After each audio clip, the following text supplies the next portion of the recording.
लखनऊ से एक और बड़ी खबर है। विधानसभा चुनाव की तैयारियों में जुटी हुई है बीजेपी। जी हां, 10 में से 9 सीटों पर खुद लड़ने की तैयारी में है बीजेपी और मीरापुर सीट सहयोगी आरएलडी को बीजेपी देने वाली है। सीएम ने खुद संभाल रखी है यूपी में उपचुनाव की कमान। उपचुनाव में विपक्ष के मनोबल को तोड़ने की कोशिश रहेगी।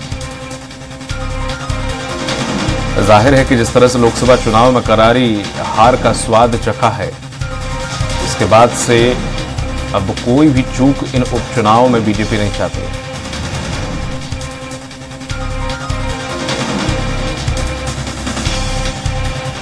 दस में से 9 सीटों पर खुद लड़ने की तैयारी में है बीजेपी। मीरापुर की सीट सहयोगी दल आरएलडी को देने के बाद 9 सीटों पर खुद लड़ेगी बीजेपी। अधिक जानकारी के साथ जुड़ गए हैं सहयोगी घनश्याम। घनश्याम, जिस तरह से देखा जाए लोकसभा चुनाव में जिस तरह से किरकिरी हुई, मैनेजमेंट की जिस तरह से किरकिरी हुई, विपक्ष का मनोबल जिस तरह से उत्तर प्रदेश में खास करके बड़ा प्रबल हुआ, चाहे वो छोटी पार्टी हो, चाहे बड़ी पार्टी हो, चाहे वो कांग्रेस हो, चाहे वो सपा हो, तो घनश्याम अब चूंकि उपचुनाव है और ऐसे में किसी भी एंगल से बीजेपी यहां तो चूक नहीं करनी चाहेगी, क्योंकि जब से ये लोकसभा चुनाव बीजेपी ने कहीं ना कहीं झोलमोल जब से हुआ है, तब से अंदर खाने में उत्तर प्रदेश के संगठन में भी बड़ा उथल पुथल मची है। चाहे वो केंद्र से उत्तर प्रदेश को देने वाला बजट हो या आपसी रिश्ते हो, जो एक रेपुटेशन थी सीएम योगी आदित्यनाथ की या फिर उत्तर प्रदेश में संगठन की, वो कहीं ना कहीं इस बार हिली है। तो अब उपचुनाव है, ऐसे में सीएम योगी आदित्यनाथ ने मोर्चा संभाल रखा है।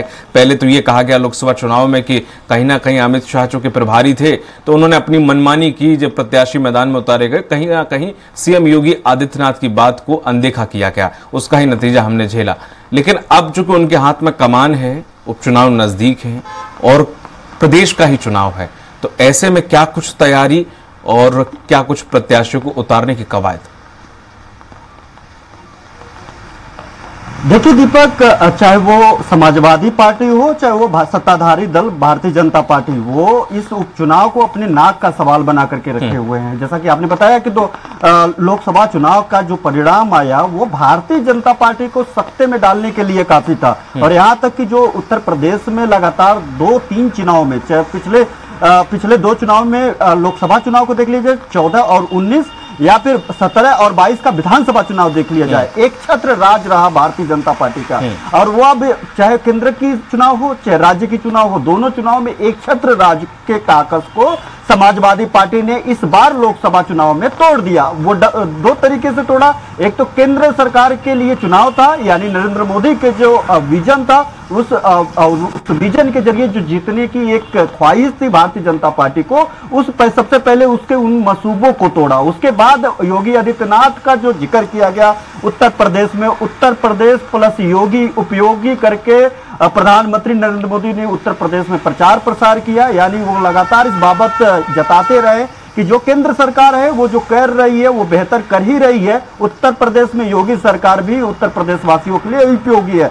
एक दूसरे के कंधे पे जिम्मेदारियां दे करके, एक दूसरे की जिम्मेदारियां लेकर के उत्तर प्रदेश में चुनाव लड़ा गया। लेकिन जो कार्यकर्ता था, जो यहाँ के जनता थी, उनकी नाराजगी के काकस को नहीं तोड़ पाया। उसके काकस को समाजवादी पार्टी ने तोड़ दिया।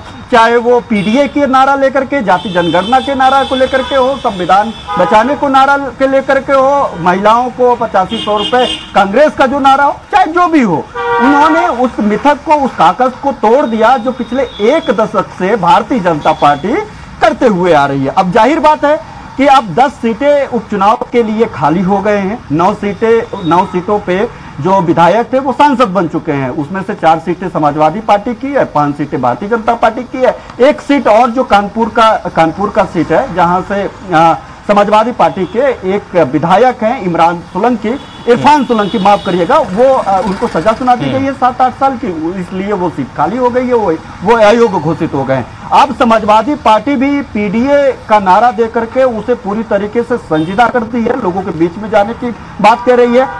आज भी पीडीए पौधा लगाने का कार्यक्रम समाजवादी पार्टी शुरू करेगी। यानी वो भी लगातार इस बाबत है कि जिस तरीके से लोकसभा चुनाव में परिणाम आया, जनता का रुख सपा की तरफ आया, अब उसको बरकरार रखा जाए। दूसरी तरफ आप क्योंकि नाक का सवाल है। मुख्यमंत्री योगी आदित्यनाथ के लिए सत्ता में है, केंद्र में भी है चाहे जैसे भी है, राज्य में भी है चाहे जैसे भी है, तो यहाँ तो पूर्ण बहुमत की सरकार है। तो ऐसे में अब ये नहीं कह सकते कि केंद्र के लोगों ने सीटों के बंटवारे में गफलत में रखा, सीटें रिपीट की, चाहे वो जनता में जिनके बीच में नाराजगी थी उनको सीटें दी, तरह तरह के जो भी बवाल रहे, जो अंदरूनी चाहे सरकार में हो चाहे संगठन में हो, उत्तर प्रदेश के संगठन में हो चाहे केंद्रीय नेतृत्व के संगठन में हो, ये इन सब सारी बातों के इतर अब ये तो साफ है कि उपचुनाव में योगी आदित्यनाथ की जिम्मेवारियां और जवाबदेही ज्यादा बढ़ जाएगी, क्योंकि उत्तर प्रदेश में सरकार उनकी है। ऐसे में वो भी उपचुनाव की जो कमान है वो अपने कंधों में लेकर के रखा है। 2 दिन पहले पहली बार लोकसभा चुनाव के बाद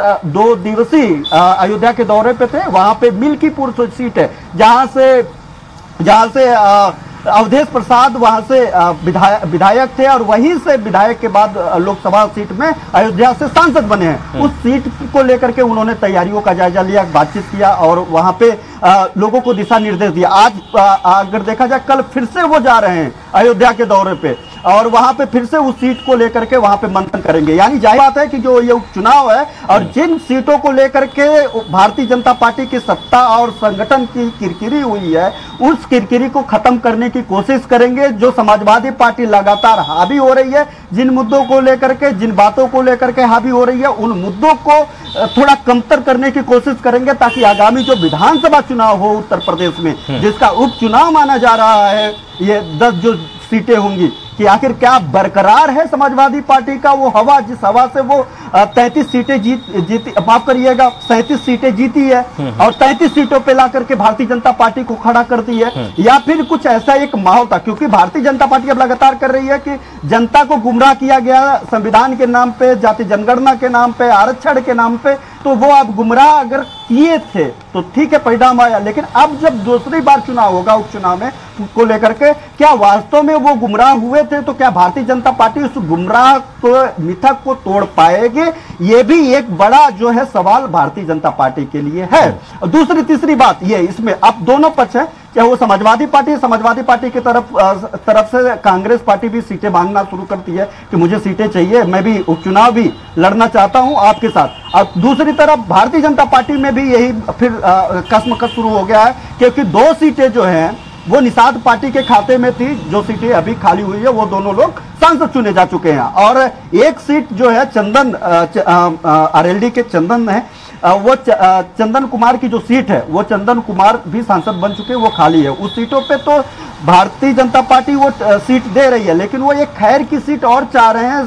अनूप प्रधान जिससे भारतीय जनता पार्टी से विधायक थे वो सांसद चुने जा चुके हैं, उस अनूप प्रधान वाली सीट को भी आरएलडी चाह रही है कि मिले। यानी 2 सीट आरएलडी दावा कर रही है और 2 सीट निषाद पार्टी दावा करना शुरू कर दी है। अब वो मांग रही है, लेकिन भारतीय जनता पार्टी अब इस बार कोई कोर कसर नहीं छोड़ना चाहती है। दीपक, वो जानती है कि कई जगहों पे ऐसा हुआ कि सहयोगी दलों को टिकट दे दिया गया, वहां पे जो ईवीएम पे कमल का फूल था, वो कमल का फूल सिंबल वो नहीं दिखाई दे रहा था, जिसके चलते नतीजा ये हुआ कि वहां पे अन्य लोगों के, अन्य पार्टियों को, लोगों को और ऐसे प्रत्याशी को जो कभी कोई किसी को नहीं जाता था उनको भी वोट गया, लेकिन भारतीय जनता पार्टी को नहीं आया। इस बार इस बाबत भी जो है भारतीय जनता पार्टी इस बाबत भी वो लगातार प्रयास कर रही है कि जो सिंबल हो वो सिंबल भारतीय जनता पार्टी की हो, और एक वो सीट जो है वो आरएलडी को देना चाहती है। निषाद पार्टी को सीधे तरह से मना कर रही है कि हम निषाद पार्टी को टिकट नहीं देंगे। अब इसको लेकर के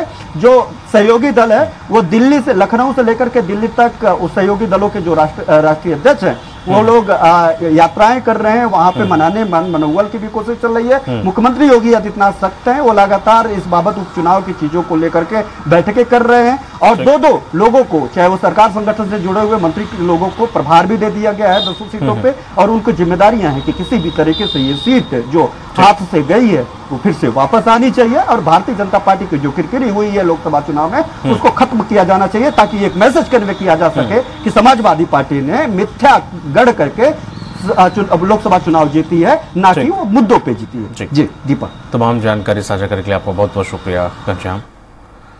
तो जिस तरह से सीएम योगी आदित्यनाथ ने कमाल संभाल रखी है, उससे यह जाहिर है कि किसी भी तरह से इन सीटों को बचाने के लिए बीजेपी अब मैदान में उतरी है।